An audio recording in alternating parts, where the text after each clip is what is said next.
और अब बात करेंगे इत्तेहाद-ए-मिल्लत काउंसिल के प्रमुख मौलाना तौकीर रजा आज बरेली में बड़ा प्रदर्शन करने जा रहे हैं। उनके प्रदर्शन को जिला प्रशासन ने 2 घंटे की इजाजत दी है। दोपहर 3 बजे से शाम 5 बजे तक बरेली के इस्लामिया ग्राउंड में प्रदर्शन होगा। तौकीर रजा का दावा है कि प्रदर्शन पूरी तरह से शांतिपूर्ण होगा और किसी भी आस्था को ठेस पहुंचाने का हक किसी को नहीं है। हुजूर की शान में गुस्ताखी करने वालों को माफ नहीं कर सकते हैं। हमें माफ करने का अख्तियार नहीं है। उनसे एक्सक्लूसिव बात की। चाहे वो मुस्लिम मसाइल के हक पर बात हो या बेबाकी से अपनी राय रखनी हो, तो मेरे साथ आईएमसी के प्रमुख तौकीर रजा खान जी हैं। मैं आपसे जानना चाहूंगी कि जिस प्रोग्राम को 19 तारीख के लिए परमिशन मिली है वो अपने आप में बहुत बड़ा प्रोग्राम है और अभी कई बार से देखा भी गया है कि उत्तर प्रदेश में ऐसे किसी प्रोग्राम के लिए परमिशन भी नहीं मिली है, तो इसको किस तरीके से देख रहे हैं आप? नहीं, इसको मैं बहुत पॉजिटिव ले रहा हूँ क्योंकि मैंने अपना तरीका भी शासन और प्रशासन को दिखाया है। मेरा 10 तारीख का ऐलान था और बाद नमाज जुमा हमें प्रोग्राम करना था, लेकिन बाद में मेरी जानकारी में आया कि उस दिन गंगा दशहरा है।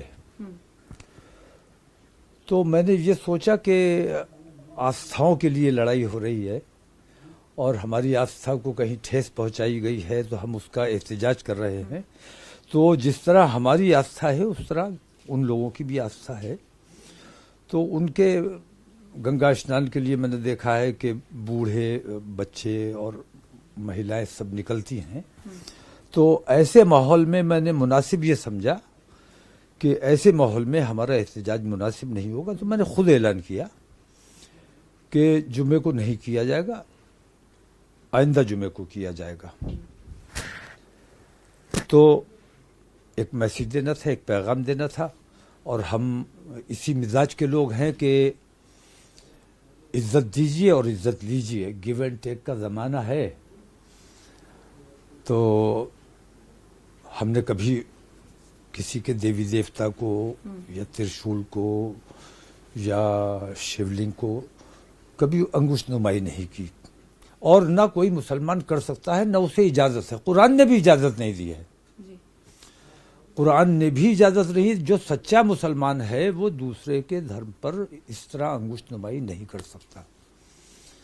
तो हमारा आस्था का मामला है। हुजूर नबी करीम अलैहिस्सलातु व तस्लीम की शान में गुस्ताखी की गई है, तो हमारा ये कानूनी हक है कि हम उसके खिलाफ एहतजाज करें। हमने बहुत बार कोशिश की कि हमारी बात सुन ली जाए, मान ली जाए, लेकिन नोटिस नहीं लिया गया।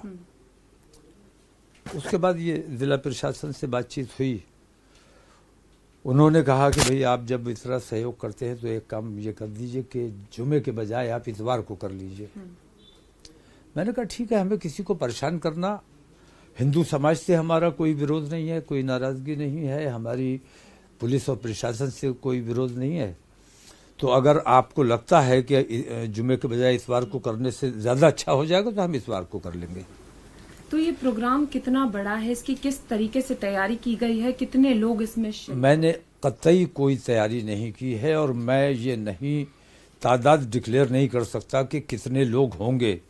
हो सकता है 2-3 हज़ार हों, हो सकता है 2-3 लाख हों, क्योंकि आशिक़ रसूल को दावत दी गई है जिसके दिल में अपने रसूल का इश्क है, मोहब्बत है और जिसके दिल को ठेस पहुंची है, नबी की शान में गुस्ताखी हुई है, जिसको तकलीफ़ हुई है, वो अपने तकलीफ़ के इजहार के लिए लड़ाई लड़ने नहीं आना है।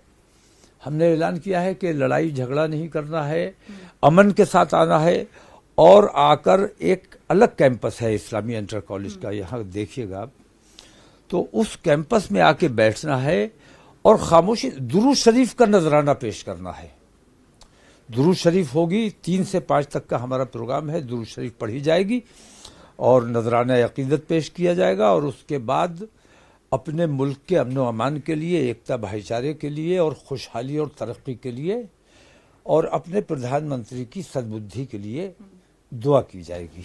देश में जो इस वक्त माहौल चल रहा है उसको किस तरीके से देख रहे हैं, क्योंकि अगर कोई अपनी बात रखता है तो उस पर कई इन्वेस्टिगेशंस बैठ जाती हैं, काफी कुछ ऐसा चल रहा है, इसको किस नजरिए से देखते हैं?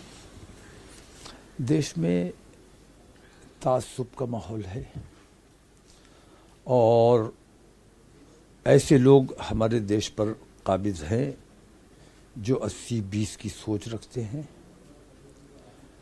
और मुसलमानों के साथ भरपूर तासुब किया जा रहा है। अभी मैंने देखा कि हमारा 14-15 साल का लड़का, उसे गोली मार दी जाती है, कितने हमारे नौजवानों को, अंडर एज नौजवानों को जेल में डाल दिया जाता है, क्या क्या जुल्म होते हैं, जबकि उसमें फेल्यूर पुलिस का है। पुलिस को जो काम करना है, पुलिस जब बच्चे निकले थे, जब नमाजी निकले थे, तो उनके कायदीन जो थे जिन्होंने कॉल दी थी, उन लोगों को नज़रबंद कर दिया गया, उन लोगों को पाबंद कर दिया गया, उनको नहीं निकलने दिया। तो जो कंट्रोल कर सकते थे उनको जब आप पाबंद कर दोगे तो फिर वो तो बच्चे हैं। तो इस किस्म की ज्यादती की गई है। बरेली में इस किस्म का माहौल ना बने, हम लोग अमन व अमान के साथ अपनी बात अपने मुल्क के वजीर आज़म तक पहुंचा सकें, इसके लिए हमने ये तरीक़ा इख्तियार किया है। और मुझे यकीन है कि मेरा जो इतवार का प्रोग्राम है उसमें किसी किस्म की कोई अफरा तफरी नहीं होगी, कोई ऊंच नीच नहीं होगी। और मुझे पुलिस और प्रशासन पे भरोसा है, उससे ज़्यादा मैं अपने बरेली के हिंदू भाइयों पे भरोसा करता हूं कि अगर कोई खुराफाती हमारे प्रोग्राम को डिस्टर्ब करने की कोशिश करता है तो हमारे बरेली के अमन पसंद जो हिंदू भाई हैं उसके खिलाफ आप काम करेंगे। जैसे जुमा आता है, लोग नमाज अदा करने जाते हैं तो एक तरीके का चाक चौबंद का माहौल हो जाता है, हाई सिक्योरिटी हो जाती है। देखा जाता है कि कई राज्यों में हाई सिक्योरिटी है, अलर्ट है। इसको किस तरीके से देख रहे हैं, इस माहौल को? नहीं, ये जो हमने इस बार किया है उसमें कहीं ना कहीं हमारी ये सोच भी है कि हम यौम एहतजाज बना दिया हमने जुमे को। आसानी हमारे उलमा ने और हमारे कुछ कायदीन ने ये आसानी समझी कि जुमे को तो लोग निकल के आते ही हैं, छुट्टी होती है, अगर हम अपना प्रोग्राम जुमे को रख देंगे तो वो कामयाब हो जाएगा। बहुत बड़ा नुकसान हुआ है। जुमे की बहुत बड़ी अहमियत है, जो बहुत बड़ी इज्जत है। मुझे ऐसा लगता है कि जुमे को कहीं ना कहीं हमारी गलतियों की वजह से जुमा बदनाम हो रहा है। अब आइंदा जो भी प्रोग्राम इस किस्म का होगा, दुनियादारी का प्रोग्राम होगा या एहतजाज का प्रोग्राम होगा, जुमे के अलावा किया जाएगा। अज़मत रसूल का मामला है, लोगों के दिलों में रसूल की मोहब्बत है, तो जितनी जुमे को है हफ्ते को भी उतनी ही होगी, इतवार को भी उतनी ही होगी, तो उससे कोई फ़र्क नहीं पड़ता है। यौम जुमा को मैंने देखा कि पत्थरवार नाम दे दिया गया है और हुकूमत भी जुमे से बहुत खौफज़दा, और वो जो फ़िरका परस्त हिंदूवादी संगठन है जो मुल्क में अफरा तफरी फैलाना चाहते हैं, उनको भी मैंने देखा कि जुमे से कहीं ना कहीं उन्हें दिक्कत होने लगी है। तो हमने ये फैसला किया है कि अब जुमे में कोई एहतजाज नहीं किया जाएगा, जो भी काम होगा वो जुमे के अलावा किया गया। जुमे की इतनी बड़ी अहमियत है कि हज़रत आदम अलैहिस्सलाम जुमे को तशरीफ़ लाए, हज़रत आदम अलैहिस्सलाम की तौबा जुमे को कबूल की गई।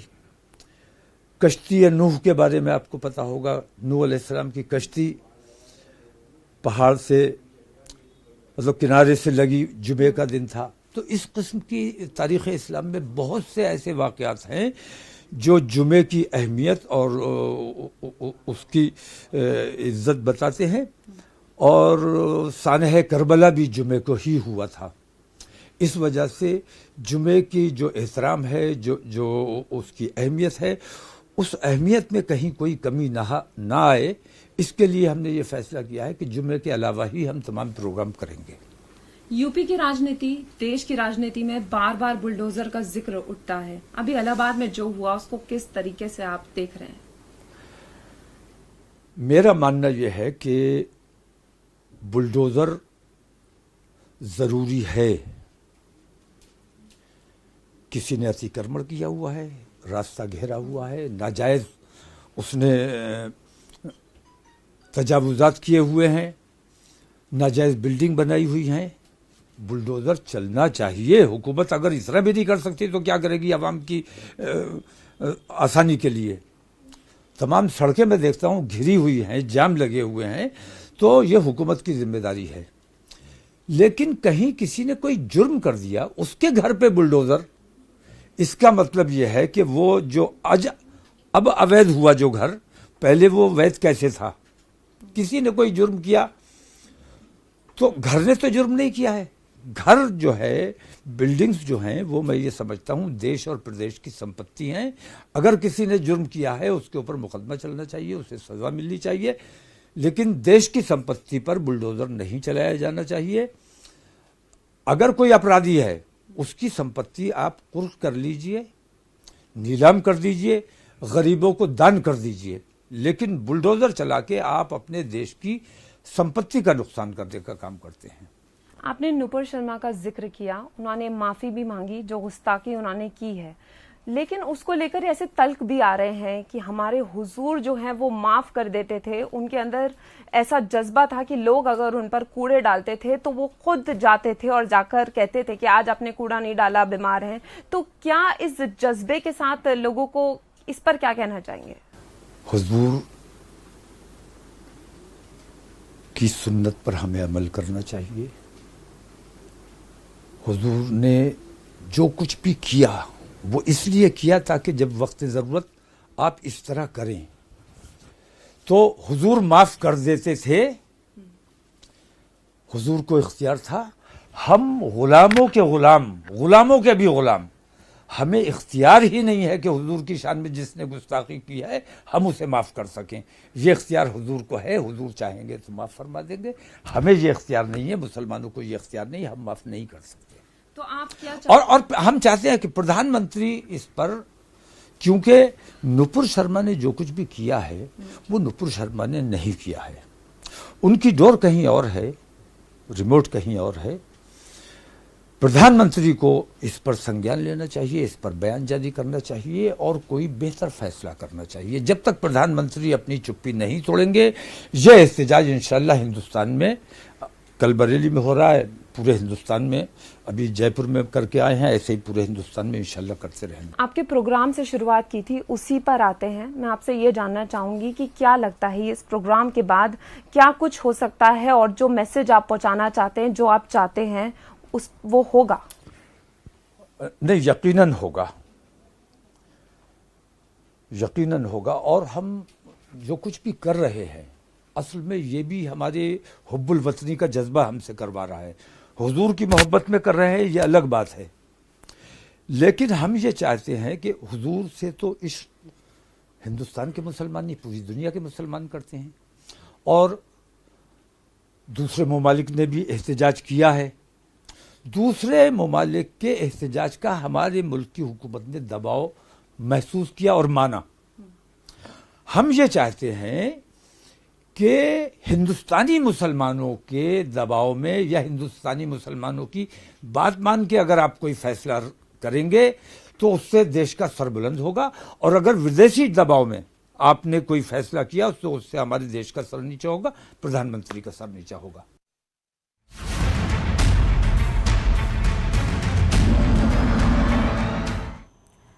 और चलिए अब बात करते हैं अग्निपथ के विरोध में हिंसा थमने का नाम नहीं ले रही है। यूपी से बिहार और पंजाब से हरियाणा जमकर हिंसा हो रही है। अब आपको दिखाते हैं विरोध में हिंसा की तस्वीर।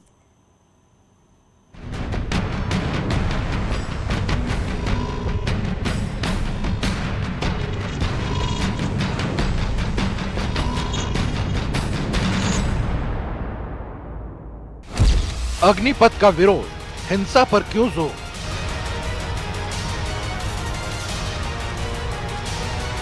सरकारी संपत्ति को नुकसान, कैसे होगी भरपाई? तीसरे दिन देश के कई शहरों में हिंसक प्रदर्शन।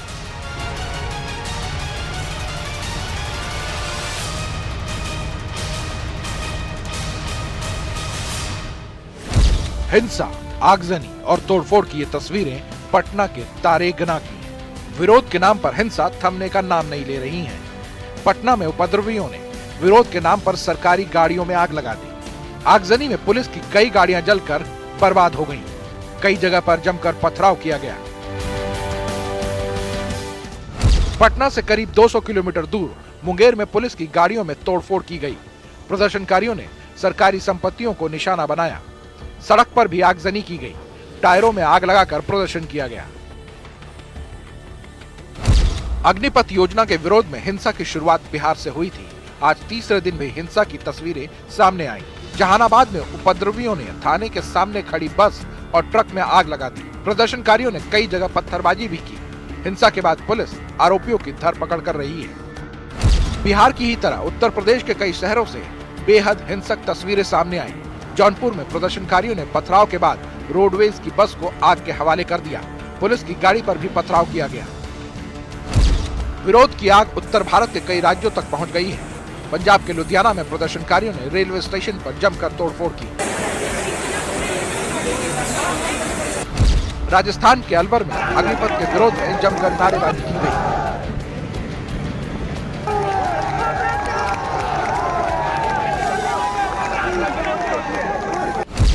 चेन्नई में प्रदर्शन के बाद पुलिस ने कई लोगों को हिरासत में लिया है। प्रदर्शनकारी विरोध के लिए एक जगह जमा हुए थे। कसरत कर अग्निपथ का विरोध कर रहे थे।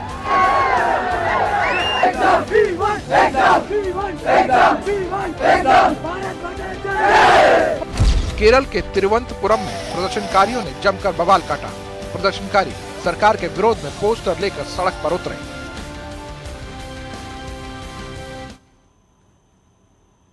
वहीं air chief marshal V R Chaudhary ने कहा है कि ये स्कीम बहुत ही बढ़िया है। अवसर है, इस स्कीम की सख्त जरूरत है। फौज के लिए फौज का वॉरफेयर बढ़ता जा रहा है, इसलिए युवा जोश की बहुत जरूरत है। जो भी ये जॉब करेंगे उनको अनेक जगह पर नौकरी के लिए बोला है। कई एजेंसी ने और जो सेविंग है उनसे कुछ अपना नया काम भी शुरू कर सकते हैं। हमारी फौज और जो वॉरफेयर का नेचर है वो बदलता जा रहा है।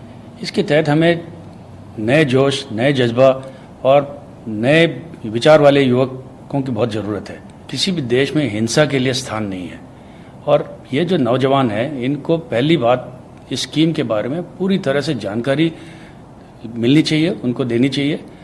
पहले तो मुझे अपने एयरफोर्स के एयर वॉरियर्स को ये बताना है कि इस नए स्कीम के फ़ायदे क्या हैं, ताकि यही लोग बाहर अपने गाँव में इसी के बारे में सबको जानकारी दे सकें। और अब आपको बता दें कि एक पिता अपना पूरा जीवन अपने बच्चों के लिए समर्पित कर देता है। उसका दिल तो बस अपने बच्चों की खुशी में खुश होता है। इस बार फादर्स डे पर न्यूज़ 18 लाया है पापा के लिए अपनी फीलिंग्स जताने का एक मौका। थैंक यू पापा, खास आपके लिए। फादर्स डे पर आप अपने पापा को गिफ्ट दे सकते हैं, एक स्मार्टफोन। करना बस इतना है कि अपना फोन उठाइए और एक मिस्ड कॉल कीजिए आपकी स्क्रीन पर दिख रहे इस नंबर पर।